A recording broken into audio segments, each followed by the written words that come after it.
ये जो सिगरेट है, कुछ लोग कहते हैं इसको पीने से बड़ा ज़हनी सुकून मिलता है। Is that true? Not really. देखिए, मैं फिर बार बार बात करूंगा कि इसका एलिमेंट इसके नुकसानात से बहुत कम है। ये जो सुकून का एलिमेंट है और इसकी एडिक्शन और उसके बाद इससे रिलेटेड साइड इफ़ेक्ट बहुत ज़्यादा हैं। हम इस चीज़ पे कि हमें इससे बड़ा सुकून मिलता है, इस तरह एक होती है चर्स, उससे नींद बड़ी अच्छी आती है, तो क्या मुझे चर्स पीनी शुरू कर देनी चाहिए? There are other way to do that. हमें इस चीज़ को ज़्यादा फोकस करना चाहिए। जैसे मैंने आपको बताया कि हाँ, हम थोड़ी सी कंसंट्रेशन बेहतर होती है, लेकिन वो कंसंट्रेशन बेहतर होने की और भी चीज़ें हमारे पास अवेलेबल है, रादर दैन कि मैं सिगरेट शुरू कर दूँ। क्योंकि सिगरेट में 4000 केमिकल हैं, उसमें से 150 केमिकल जो हैं वो कैंसर का बायस बनते हैं। ये सिर्फ मैं एक एलिमेंट बता रहा हूँ। इसकी स्मोक जो कि हमारे ब्लड में जाती है, उससे हार्ट अटैक से लेके name any disease, believe me, वो इससे होती है। टीबी हम अब तक उससे फाइट कर रहे हैं। स्मोकर्स में टीबी आम शख्स से ज़्यादा होती है। दमा, हम ऑलरेडी हमारे एनवायरमेंटल पोल्यूशन इतनी ज़्यादा हो गई है, हम उसमें स्मोकिंग करें तो वो उसको भी 4 से 5 गुना बढ़ा देती। तो आप एक इम्पैक्ट की बजाय इसके एडवर्स इफेक्ट को देखें तो आप खुद हैरान हो जाएंगे। आप अंदाज़ा लगा लें कि हम सिगरेट के ऊपर शक्ल बनाई हुई है हमने कि कितनी ख़तरनाक तस्वीर लगी होती है कि इससे ये भी इम्पैक्ट आता है। अनफॉर्चुनेटली उसको भी हम इग्नोर कर देते हैं। बीमारियाँ कौन कौन सी लगती हैं जो सिगरेट पीता है, सिगरेट नोशी का शिकार होता है? देखिए, इसको आपको एक इंटरेस्टिंग फिनोमेना बताऊंगी। जब आप सिगरेट का पहला कश लगाते हैं, एक जो सिगरेट आप पी रहे होते हैं उसके यूजली 10 पफ में आप उसको ख़त्म करते हैं, तो वो 15 से 20 मिनट तक आपके ब्रेन को क्रॉस कर जाती है। इतनी उसकी पेनिट्रेशन निकोटीन की तेज़ है। ये सेंस ऑफ स्मेल और टेस्ट को इम्पेयर करना शुरू कर देती है। जब ये अंदर जाती है तो लंग्स के अल्लाह ताला ने सीलिया दी हैं, वो फाइबर्स जो कि सिक्रीशन को बाहर निकालते हैं, ये उसकी मूवमेंट को स्लो करना शुरू हो जाती है। जब मूवमेंट स्लो होना शुरू होती है तो फिर सिक्रीशन अंदर इकट्ठी होती है, जिससे बार बार इन्फेक्शन होना शुरू हो जाती है। और ये तो इसका लोकल डैमेज है। जब ये बॉडी में अब्जॉर्ब हो जाती है तो ये ब्लड प्रेशर हाई करती है, हार्ट अटैक का बायस बनती है, खून की नालियों को पतला करती है, खून की नालियों को कम कर देती है, बंद करती है, क्लॉटिंग बढ़ा देती है, जमने की सलाहियत बढ़ जाती है। फीमेल जो स्मोक करती हैं उनके लंग्स ज़्यादा डैमेज हो जाती हैं। फीमेल जो प्रेग्नेंट हैं उनके बच्चे को इम्पैक्ट करती है।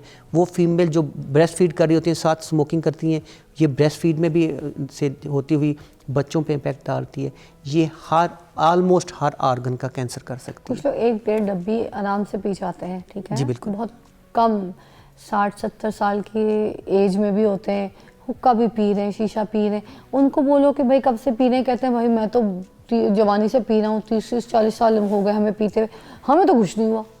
तो देखें, जो कितने लोग खुदकुशी करते हैं, सब मर जाते हैं, कुछ बच जाते हैं, बच भी जाते हैं। आप हमसे पूछे ना, जो पल्मोलॉजिस्ट देख रहे होते हैं, जैसे मैंने आपको बताया, अभी वार्ड में 2 पेशेंट हैं कंफर्म कैंसर के जो आए हैं, जो पिछले हमारी ओपीडी में, यानी अभी इस वीक में 2 पेशेंट हमने एडमिट किए हैं, उनका सीटी किया, उनकी बायोप्सी की, वो कंफर्म कैंसर है।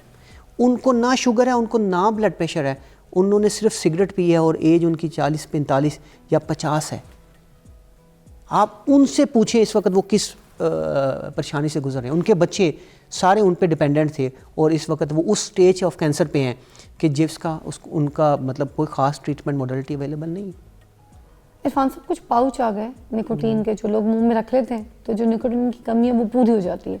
तो जो लोग सिगरेट छोड़ना चाह रहे हैं तो वो क्या कर सकते हैं? वो सिर्फ हमसे रब्ता करें बस, और कोई मेरे पास सोल्यूशन नहीं रहा।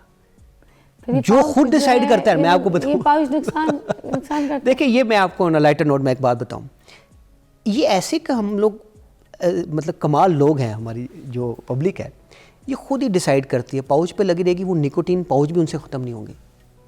देखिए, एडिक्शन तो निकोटीन की है ना जी, तो why you people are deciding by yourself कि मैंने ये निकोटीन इतनी डोज में लेनी है। हम बैठे हैं, हमसे पूछ लें। आपको इसके वाइस वर्सा मैं बताता हूँ। ये जो वेपिंग पे हम इतना रोला डाल रहे हैं, ये वेपर हमने निकोटीन ये सिगरेट ख़त्म करने के लिए शुरू की थी। अब पता लगा है कि बच्चों ने वेपिंग स्टार्ट कर दी और अब वो सारे स्मोकिंग एडिक्ट हो गए। तो ये जो एडिक्शन की जितनी भी सेसेशन ऑफ स्मोकिंग छोड़ने की जितनी भी स्ट्रेटजी है, वो प्लीज़ लेट अस डिसाइड। एक दफ़ा मिल लें। और ये सिंपल एक डॉक्टर के बस की बात नहीं, तो ये भी याद रखें, हमारी पहली मीटिंग जो होती है किसी भी पेशेंट के साथ जो कि सिगरेट पी रहा होता है, हम उस वक्त उसकी एक ही बात करते हैं कि जी हमें एक डेट दे दे कि सिगरेट कब छोड़नी। ये पहली हमारी मीटिंग का फाइनल कंक्लूजन। तो क्या निकोटीन की लत जो है वो जहनी और जिस्मानी नशोनुमा को ख़राब कर सकती है, डैमेज कर सकती है? 100% जी। देखिए, nicotine is the addictive substance. जब बट वो पीपल से it's a very smart drug, ये तो कोई नुकसान नहीं करती, फिर वो तो आपको एक्टिव करती है, ये बात करते हैं स्मार्ट करती है आपको, हमने उनको कैंसर पढ़ाया नहीं जी। करती। निकोटीन के बारे में तो लोग ये फिर ये कह रहे होते हैं, आप क्या कहेंगे? ये तो हमने उनको पढ़ाया ना जी, अगला कंपोनेंट हमने क्यों नहीं पढ़ाया। पढ़ाया आपने फिर यही ये? यही तो हमारी क्यों खराबी पढ़ाया फिर आपने? है। यही तो मैं समझा रहा हूँ, जो अगला कंपोनेंट है कि जनाब ये एडिक्शन की तरफ लेके जाती है, आपके ब्रेन की इसकी हैबिट हो जाती है, ये आपका हार्ट रेट बढ़ाती है, ये हार्ट अटैक का बायस बनती है, ये सांस की नालियों को, खून की नालियों को तंग करती है, ये क्लॉट बनाती है। ये कुछ बातें मैं बता रहा हूँ, बाकी बातें तो बहुत ज़्यादा मैं बता रहा मगर हूँ। निकोटीन को, सिगरेट की जो एक लत है उसको छुड़वाने में क्या ये कोई मदद कर सकती है, ये करती है? कोई आपकी ऐसी थेरेपी है जिसमें निकोटीन के जरिए, कोई जी, देखिए माउथ पाउच के जरिए निकोटीन के आप इसके जरिए जो है वो कम करवाते हैं? जी बिल्कुल, सिगरेट गम्स भी होती हैं, पाउच भी होते हैं, ठीक है, और सिगरेट भी एक उसका सलूशन है जब हम स्मोकिंग छोड़ने की बात कर रहे होते हैं। हाँ, लेकिन ये इसके साथ ड्रग्स भी होती हैं, इसके साथ साइकोथेरेपिस्ट भी होता है, इसके साथ डाइटिशियन भी होता है। It's a multi disciplinary approach, ये सिंगल हैंडेड नहीं चलती। अच्छा, और सबसे, जैसे मैं इस बात को रिपीट करने लगूँ कि सबसे अच्छी बात ये है कि रमज़ान इज़ कमिंग, तो आप जितने भी हमारे वो जवान फीमेल मेल जो कि स्मोकिंग करते हैं, थोड़ा सा जो है ना अपना कंसेप्ट बनाएं कि शायद मैं फ़र्स्ट रमज़ान को छोड़ूंगा। उसका कुछ पॉइंट मैं आपको समझा देता हूँ कि कौन सा शख्स कैसे छोड़ सकता है। This is very important question, because अक्सर लोग सडनली छोड़ते हैं तो वो डबल उनको सिगरेट जो है ना वो पीनी पड़ जाती है। तो वो शख्स जिसको सिगरेट अपने उठने के आधे घंटे के अंदर लेने की तलब होती है, यानी वो चाहता है कि जो ही वो उठे वो सिगरेट पी ले, तो उसको स्लोली छोड़नी चाहिए। क्यों? अगर फौरन ग्रेजुअली छोड़ देगा, एकदम से छोड़ देगा उसकी तो बॉडी उसको रिस्पॉन्ड करेगी, क्या? फिर उसको वो पैचेस की ज़रूरत है, फिर उसको गम्स की ज़रूरत है, और ये डिसाइड हमने करना। अच्छा, ठीक है, so this is a most important single question. तो इसका मतलब है कि अगर आप ऐसे हैं जो कि उठते ही आपको आधे घंटे में सिगरेट की ज़रूरत पड़ती है, तो फिर you may need my help. और वन ट्रिक इज़ कि ठीक है, फिर अगर फॉर एग्ज़ाम्पल आज जो डेट है, अगर आप उसको रमज़ान से देखें कितना डे आप में डिफरेंस है। फॉर एग्ज़ाम्पल मैं आपको रफली बताता हूँ, अगर 20 दिन रहते हैं और आप 20 सिगरेट पीते हैं एक दिन में, तो हर दिन एक सिगरेट कम करना शुरू कर दें। इन नेक्स्ट इंशाल्लाह कमिंग 20 डेज़, आप जब रमज़ान शुरू होगा, आपकी सिगरेट का लास्ट डे होगा, और इस एनर्जी को मेरे लिहाज से कन्वर्ट करें towards physical activity, because your body need that.